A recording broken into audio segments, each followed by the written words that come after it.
ஜீ தமிழ்ல இந்த வருஷம் ஸ்டார்ட் பண்ணப்பட்ட சீரியல் தான் கெட்டி மேளம். இப்போ வரைக்கும் 200 எபிசோடுக்கு மேல சக்சஸ்ஃபுல்லா போயிருக்கு. இந்த சீரியலுக்கு அப்படின்னு தனிப்பட்ட ரசிகர்கள் இருந்துட்டு தான் இருக்காங்க.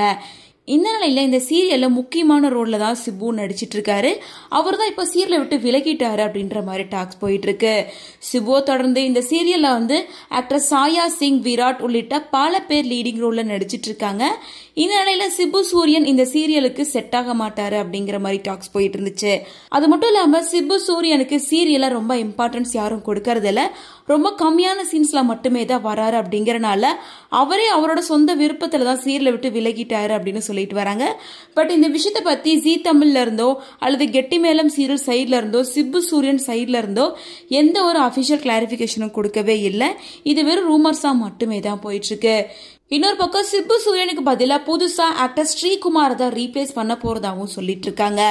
சோ இதுக்கப்புறம் வரப்போற எபிசோட்ல என்ன மாதிரியான சேஞ்சஸ் வரப்போகுது, ஸ்ரீகுமார் தான் வருவாரா அல்லது சிபு சூரியன் விலகிட்டு அதுக்கான காரணத்தை சொல்லுவாரா அப்படிங்கறதெல்லாம் வெயிட் பண்ணி தான் பார்க்கணும்.